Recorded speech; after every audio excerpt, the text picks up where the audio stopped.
Fala pessoal, tudo tranquilo com vocês? Davi aqui e tô tentando voltar com a ativa no canal e vou voltar com aqueles vídeos reagindo a devlogs, reagindo a outros desenvolvedores que estão desenvolvendo os seus próprios jogos.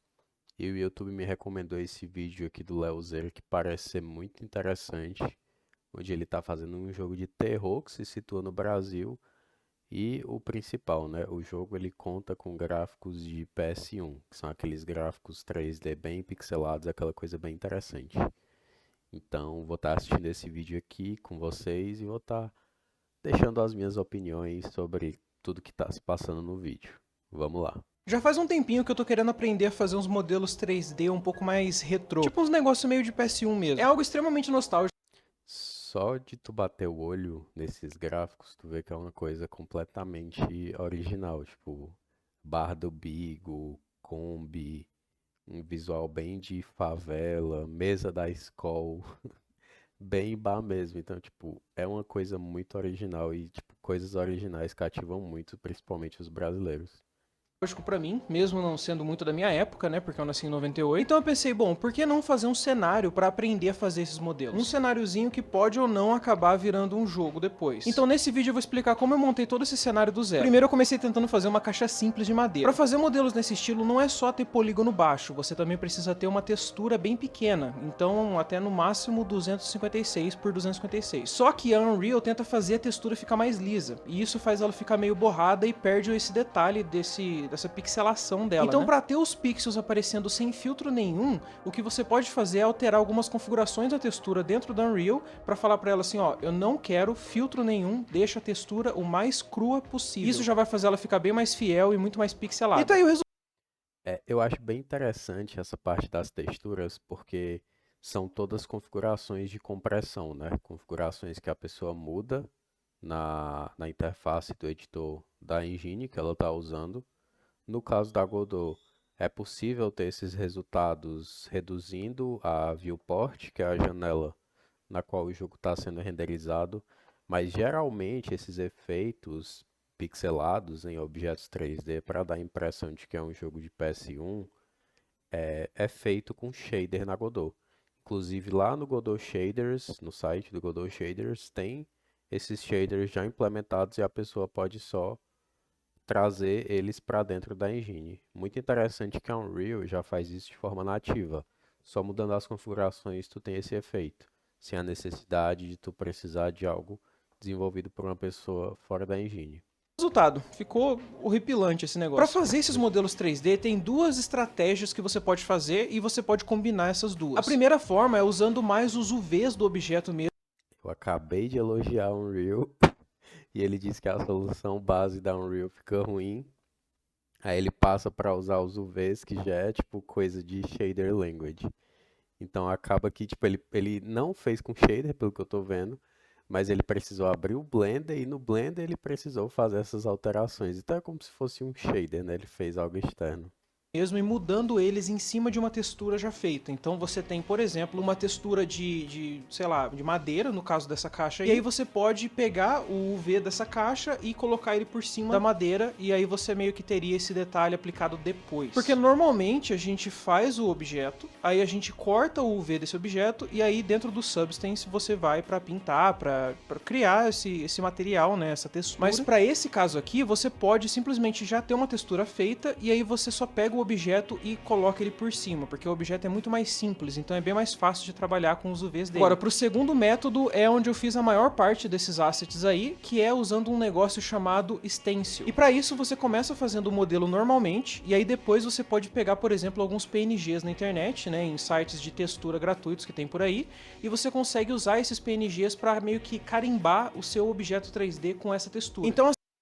Então basicamente o que ele fez não foi nem utilizar de shader, nem utilizar do nativo da Unreal. Ele meio que criou os modelos 3D utilizando blocagem, tipo modelos sólidos mesmo, que nele mostrou o modelo liso, sem nada, e entrou nos sites de materiais da internet, dá para ver que ele está utilizando imagens ali para se basear, imagens de favela. Ele entrou nesses sites para pegar essas texturas e está aplicando em cada uma das faces do objeto essa textura para aplicar o efeito individual em cada uma das faces. Mas, querendo ou não, uma solução muito boa também. Eu só imagino que deve ter dado bastante trabalho, deve ter sido uma coisa bem trabalhosa.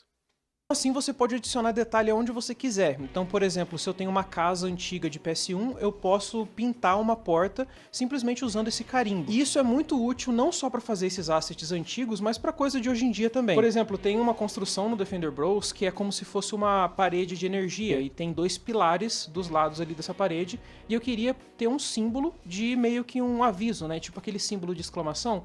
E eu usei stencil praticamente para fazer esse símbolo aí. Umas outras coisas que eu fiz também, bem simples, são meio que uns códigos que você pode usar para customizar algumas coisas no seu cenário para trabalhar melhor no level design. Então, por exemplo, esse poste aqui, ele tem vários valores que você pode usar para trocar as características desse poste. Então, a rotação de cada pedaço dele, se ele tá com a luz ligada ou desligada, a cor da luz. Para isso, eu só separei cada pedaço do poste no Blender e eu importei eles separados dentro do Unreal. Aí, com isso, você pode criar a lógica de mostrar alguns, deletar outros, trocar a rotação de cada um. Então, dentro do blueprint desse poste, Bem interessante essa solução que ele fez. Como ele disse, ele tem um modelo do poste, e o modelo desse poste que ele criou tem vários presets, que são os componentes do poste, como tipo cor da luz. Provavelmente cor da luz ele está fazendo por código, mas a parte dos objetos ele já exportou todos os objetos e ele só encaixa e muda as propriedades por código e assim ele consegue de forma dinâmica criar vários modelos 3D com essas bases que ele modelou. Bem interessante. Mas ainda sobre a parte do stencil, eu achei bem interessante, não conhecia essa técnica. Na verdade, eu já conhecia, mas não conhecia pelo nome de stencil. Mas é uma técnica bem interessante e com certeza isso dá muita originalidade para tudo que ele for fazer. Porque além de serem modelos que ele está criando na mão, ele ainda pode customizar esses próprios modelos para ter um resultado ainda mais original. Então isso é bem interessante. eu fiz essa lógicazinha bem básica para você poder customizar dentro do level. Eu também fiz essa luz aqui de mentirinha, que ela é praticamente um cubo, né? Uma forma bem simples que A luz é um mesh. É um mesh, provavelmente ele vai mexer na opacidade desse mesh e vai aplicar uma cor no albedo para ele ter cores de luz personalizadas, bem interessante. É muito bom tu ver a perspectiva desses outros desenvolvedores, que às vezes a forma como eu implementaria a luz, na Godot tem os objetos nativos de luz, mas não tem como fazer esses formatos de luz personalizados, tipo, tem os circulares, que são dois cilindros, e tu pode ir aumentando uma ponta e aumentando a outra, e assim ele vai fazendo aquele efeito de uma lanterna. Mas algo assim exclusivo, como por exemplo usando um mesh, um modelo que fica um triângulo, uma pirâmide, isso eu acredito que não seja capaz de fazer de forma nativa na Godot. ela tem um material transparente aplicado nela, então é como se fosse uma luz, só que não de verdade. Tem a opção de você ligar uma luz real também, mas aí já fica bem mais pesado, ainda mais se você tem, por exemplo, uma cidade que tem 50 postes, aí você teria que fazer todo o serviço para otimizar essas luzes quando elas estão longe, elas vão desligar, por exemplo. E bom, além desses Uma coisa que tem na Godot que a gente costuma utilizar é Ambient Occlusion. Se eu não me engano, é esse o nome. Não mexo muito com 3D, mas eu vi que o 3D da Godot tem essa parte de. Eu acho que é Ambient Occlusion o nome, posso estar falando o nome errado, mas é tipo um mesh, literalmente um mesh, um quadrado transparente, que quando tu coloca ele em um canto, tudo que tá atrás desse mesh é desativado. Então eu acho isso incrível. Isso é como se fosse um Notifier 2D da Godot, que quando o objeto ele tá fora da viewport, está fora do alcance, ele para de renderizar tudo que está ali, tipo, deixa invisível, para de processar código, então isso poupa bastante do processamento, deixa o jogo bem mais fluido e liso. postes E leve também, né? eu fiz esse objeto aqui de uma casa que você pode customizar e basicamente trocar o corpo dela. Então eu pintei esses 10 quadrados aqui no Blender, cada um com uma portinha e algumas janelas. Aí eu fiz uma lógica onde você pode empilhar esses quadrados um em cima do outro e tampar eles com dois tipos de telhado diferentes. E dá também para inverter a orientação de cada bloco. Aí você pode esconder, por exemplo, as portas que estão desse lado aqui. Se você inverter a orientação, a porta vai ficar do outro lado e para uma casa de cenário ficaria ótimo desse jeito. Então a ideia com essas casas foi foi de dar mais um volume pro mapa, sabe? Porque eu quero que tenha, por exemplo, um pedaço de uma cidade e que pareça realmente que tem uma quantidade absurda de coisa. E essas casas fazem um serviço muito bem, porque eu posso só, por exemplo, randomizar a seleção que eu tenho na casa e eu já gero um novo preset de casa para eu poder pôr nesse cenário. Então, por Isso é bem interessante porque eu não sei se ele está gerando o mapa de forma dinâmica. Não, na verdade não de forma dinâmica, de forma procedural. Eu acredito que não. Eu acredito que ele renderizou todo esse modelo e o que ele faz de forma dinâmica nesse projeto dele é o local onde ele vai posicionar as casas é pré-setado, é pré-configurado, então ele tem que manualmente colocar os modelos lá. Mas o que ele pode fazer para deixar dinâmico é fazer esse tweak, tipo, randomizar a quantidade de casas, randomizar a textura que cada casa vai ter, a orientação dela, fazendo assim, tipo, dar um ar completamente aleatório. O mapa vai ser sempre o mesmo, mas toda vez que ele executar o projeto, toda vez que alguém abrir o jogo, a posição, o placement deles vai estar diferente, a textura vai estar diferente, o telhado vai estar diferente, o poste vai estar diferente. Então isso dá um efeito bem dinâmico, bem interessante. Que é o que prende as pessoas hoje em dia. Tipo, jogo linear é bom quando tem uma história muito boa, mas nesse caso, que eu imagino que não vai ser algo tão linear, vai ser algo mais mundo aberto, quanto mais dinâmico, melhor. Por exemplo, tem um botão que randomiza a seleção inteira, né, e gera uma nova casa do zero, e tem um outro botão que só troca as opções que você já tem. Então, se você tem 3 bloquinhos, ela vai continuar com o mesmo 3 bloquinhos e só vai trocar a cor da casa. Um outro negócio que eu fiz também foi Spline Actor. E um spline na Unreal é basicamente uma curva onde você pode ter um objeto 3D que segue essa curva conforme você quiser, né? Você monta no editor e o objeto vai seguir isso. E Spline Actors são muito bons, principalmente para level design, para você poder conseguir montar esse mapa. Então eu fiz um código bem simplesinho só para poder ter um jeito de distribuir esse modelo 3D nessa. Bem interessante essa parte do Spline. Não conhecia também pelo nome de Spline. Na verdade, eu nem conhecia. Tipo, eu já vi pessoas fazendo na Godot, mas tipo, utilizando de plugins porque nativamente não tem. Tem que utilizar de shader e de plugin para fazer esses modelos personalizados 3D. Mais uma coisa que eu queria comentar aqui é a respeito de Blueprint. Na época da faculdade, mexia com Blueprint nas cadeiras de Unreal que eu tive, mas Blueprint sempre foi uma coisa assim que me assustou porque eu acho incrível a liberdade que tu tem de criar um código através de objetos pré-configurados.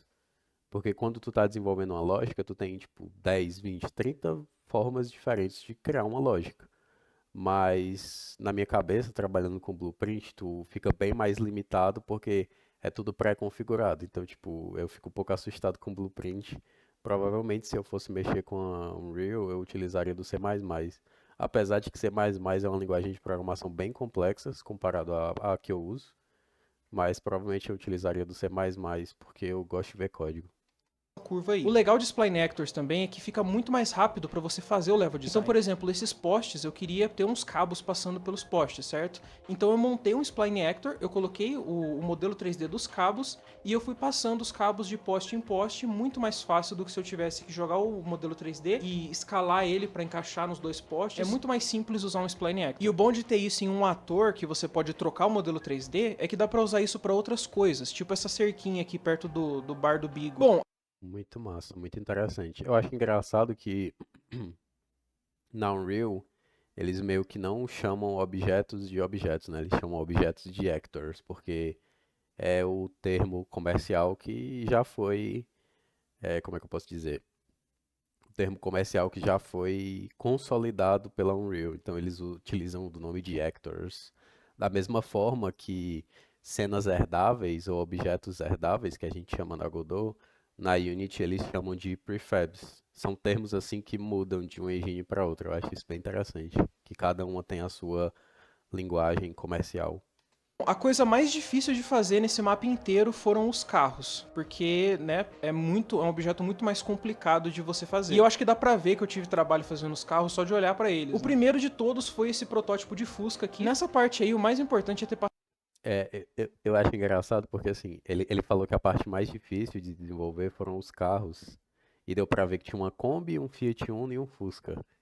E de todos os modelos, ele começou a falar do Fusca, mas tipo, pô, eu acho que seria muito mais fácil começar pela Kombi, porque é um modelo mais cilindro do que um Fusca que tem bem mais detalhe. Então, só um comentário. Paciência. Eu demorei mais ou menos uns 40 minutos e acabou ficando meio esquisito. Eu acho que se eu tivesse gastado mais tempo fazendo ele, teria saído muito mais legal. Daí eu fui tentar fazer um Uno e ficou ainda pior. Ficou todo esquisito, todo torto, nem é um Uno isso aqui. E é legal porque pelo menos não vai ter nenhum BO de copyright nem nada, porque isso não é nem de perto um Uno. Na minha terceira tentativa eu fui tentar fazer uma Kombi e eu acho que esse dos três foi o que saiu melhor, porque eu gastei umas 2 horas nele, então eu gastei um tempão grande. Caramba, o que eu disse que provavelmente seria o mais fácil foi o mais difícil, o mais demorado. Mas também foi o que ele deu mais atenção, né? Então talvez por isso tenha sido mais demorado. Pra fazer o level design, eu fui meio que seguindo a vibe. Eu tinha uma noção bem básica do que eu queria fazer. Então eu comecei só jogando uns cubos ali, fazendo uma blocagem. E eu também jogava uns textos, meio que só falando assim: aqui eu quero tal coisa, aqui eu quero tal coisa, tal coisa. E assim eu meio que montei um cenário bem simplificado só pra eu ter uma noção. E aí o level design foi Achei bem interessante a forma dele de level design, porque foi uma forma que poupou muito tempo. Porque, tipo, dá pra ver que ele é uma pessoa que manja muito de level design e que é uma pessoa muito criativa, porque só com a blocagem, com os textos de tipo, ah, aqui eu quero que tenha tal coisa, aqui nesse canto eu quero que tenha outra. Só de olhar pra essa cena com esses polígonos, esses modelos 3D sólidos e essas labels 3D, na cabeça dele ele já imaginou todo o nível sendo construído. Então, tipo, ter esse tom crítico, essa visão criativa muito aguçada é muito interessante, é muito bom também, porque vai te poupar muito tempo. Eu, por exemplo, se fosse fazer essa parte de level design, provavelmente eu montaria não utilizando blocagem. Eu montaria já utilizando dos modelos 3D e se ficasse ruim, eu ia ter que refazer tudo. Então nessa parte eu ia perder muito mais tempo do que só utilizando da blocagem, igual ele fez. caminhando conforme eu fazia os modelos. Então eu fazia o modelo, sei lá, da paredinha, aí com isso eu já montava um cercadinho e fazia uma casa, que no caso foi a primeira casa, aquela do comecinho. E aí eu fui evoluindo isso e fui fazendo o level design conforme eu fazia os modelos. Agora eu não sei se algum de vocês percebeu, mas eu comecei a fazer esse projeto na Unreal 5.2 e eu terminei ele na Unreal 4.27. Basicamente eu tive que refazer o mapa inteiro. Eu tinha feito o level design completo na 5.2 e eu tive que refazer tudo na Unreal 4.27. Na Unreal, por exemplo, não tem como você regredir a versão do seu projeto de um jeito fácil. Até copiando e colando dá bastante BO, é bem chatinho. Então eu meio que só aceitei e eu voltei pra trás e eu refiz tudo do zero praticamente. Só que eu já vou explicar o motivo, não é nada demais. A última coisa bem importante do mapa foi fazer os materiais, não só para os objetos, mas também pro pós-processamento da tela. Sabe nos jogos de PS1 que os modelos eles ficam meio que como se fosse um líquido na tela? Você vai mexer o modelo e ele fica fazendo uns negocinhos assim, sabe? Pelo que eu entendi, é porque eles não tinham como renderizar de maneira fluida, porque não tinha um suporte ali a nível de hardware do PS1 para ter uma precisão maior de pixels na tela. Mas assim, não leva o que eu tô falando como fato, porque eu sou burro. Eu segui esse fórum aqui para fazer esse material é extremamente simples. É como se você estivesse nerfando de propósito a engine. Então você pega o pixel na tela e aí você arredonda ele para um valor que era parecido com o valor da época do PS1, por exemplo. E o cara no vídeo, ele também mostra como que faz para você reduzir as texturas a um nível de material. Então, se você tem um objeto que tem uma textura de 1024 por 1024, você pode reduzir e deixar essa textura pixelada. Só que aí eu acho que compensa muito mais você já fazer uma textura leve, porque daí você tem todos os benefícios de ter uma textura mais leve e também vai ficar pixelado do mesmo jeito. E além disso, eu Bem interessante isso aqui que ele falou da parte desse blog, que ele estava, provavelmente um blog, ou um fórum que ele estava lendo. Não sabia dessa parte fluida, eu particularmente joguei poucos jogos de PS1. Nunca fui a pessoa dos consoles. Meu primeiro console, acho que foi um PS2 em 2010, não lembro, mas não peguei essa fase desses modelos dessa forma. Também nunca fui uma pessoa de jogar muitos jogos retrô. Como ele disse, ele é de 98, eu sou de 99, mas tipo, diferença de um ano só. Mas eu nunca tive esse hábito de jogar jogos antigos, né? Sempre fiquei preso por muito tempo em muitos jogos, porque eu sempre fui aquela pessoa do MMO, então o tempo que eu perdi em MMO eu poderia ter perdido jogando vários outros jogos mais antigos, mas enfim, bem interessante essa parte da liquidez nos modelos 3D que ele mostrou, inclusive aquele modelo 3D que ele mostrou, tipo, fazendo um tweak daqueles valores ficou bem interessante e deu uma vibe bem retrô pro modelo e provavelmente pro jogo dele que ele vai utilizar da mesma forma. Eu fiz um efeito base ali de pós-processamento que é extremamente simples e ele só deixa a tela pixelada e posterizada. Porque o PS1 ele tinha um limite de cores que ele podia ter na tela. Então eu praticamente estou fazendo com que a tela tenha uma quantidade de cores reduzida. Então é bem parecido com quando você está no Photoshop e você usa aquele efeito chamado posterizar. É tipo isso, só que em tempo real no pós-processamento. E por último eu fiz uma névoa bem simples. É um material que é extremamente simples. Você só pega a profundidade da tela e você mescla como se fosse um gradiente que vai da posição da câmera até uma profundidade longe ali da tela. E aí você consegue mesclar uma cor, basicamente de uma cor sólida pra nada. Então é um gradiente que faz um fade. E aí o legal disso é que você pode trocar a cor desse gradiente, essa cor sólida que fica lá longe, e aí você consegue, por exemplo, ter um cenário de dia, né, ou de manhã, de tardezinha, um cenário à noite, tudo usando esse fadezinho que vira essa névoa legal. Então você pode praticamente montar um Silent Hill, onde você faz com que os objetos parem de renderizar bem perto e você usa essa névoa para cobrir os objetos. E aí com isso a gente tem Achei interessante ele ter comentado do Silent Hill, que a névoa do Silent Hill, ela meio que não foi proposital, né? Ela foi uma questão de level design, game design, porque eles estavam tendo muitos problemas de otimização e para contornar esses problemas, eles utilizaram da névoa para não ter que renderizar muitos objetos, né? Para renderizar só o que estava próximo do personagem. Então é por isso que nos Silent Hills mais antigos existe tanta névoa. Eu acho interessante nesse vídeo que ele está mostrando as fontes de onde que ele está tirando as coisas que ele não está implementando por ele mesmo, tipo a parte da fog. Essa fog aqui, para quem mexe na Godot, pelo menos versão 4 para cima, é a nossa famosa Volumetric Fog.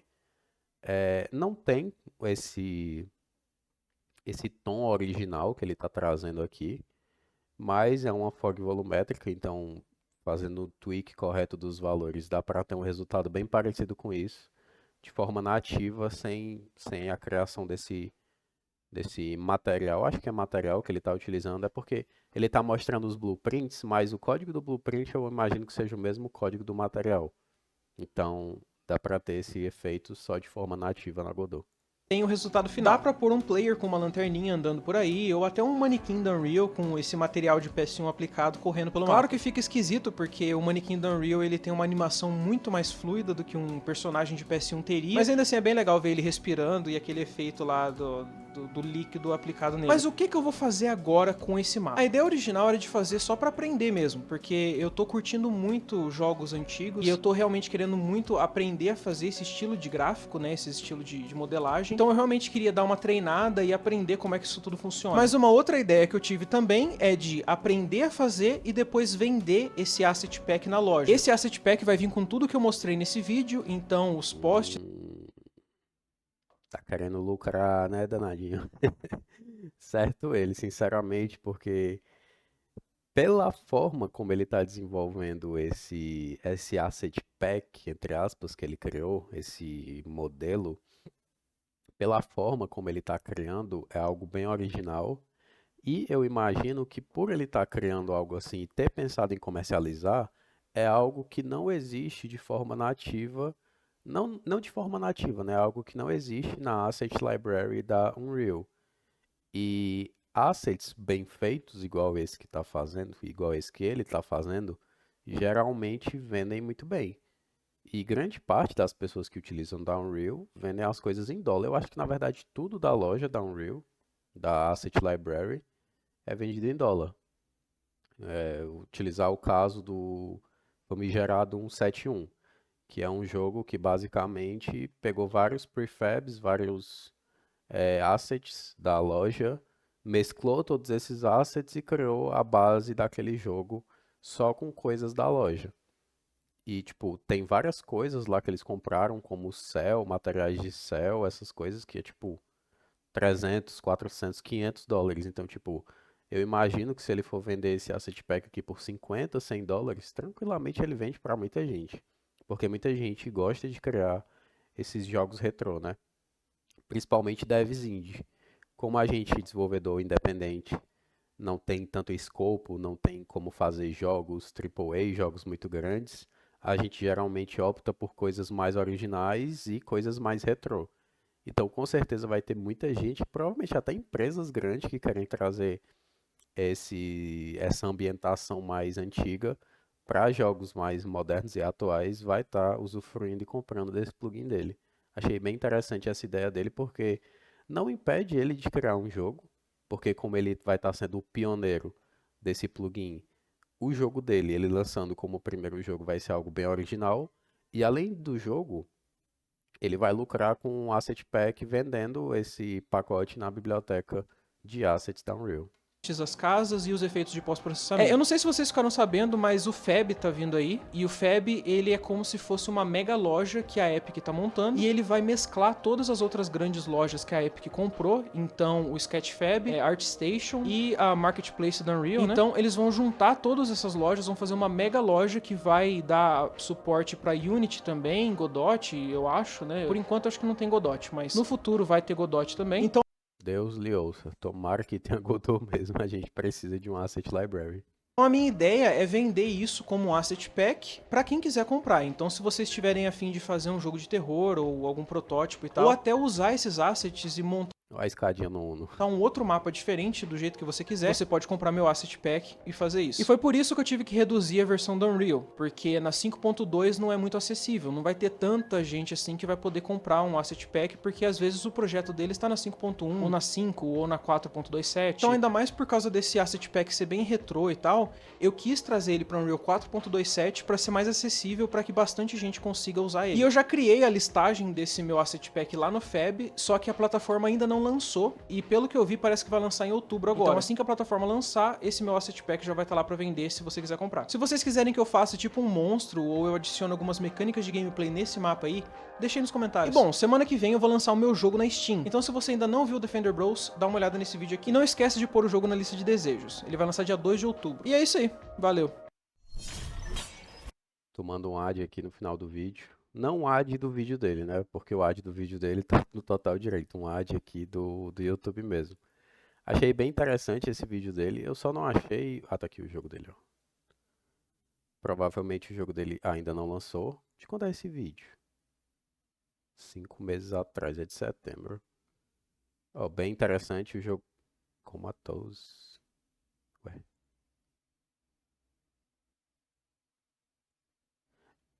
Ah, ele tá criando um jogo utilizando da ambientação e do prefab que ele criou. Bem interessante. Mas eu queria ver o outro jogo que ele criou.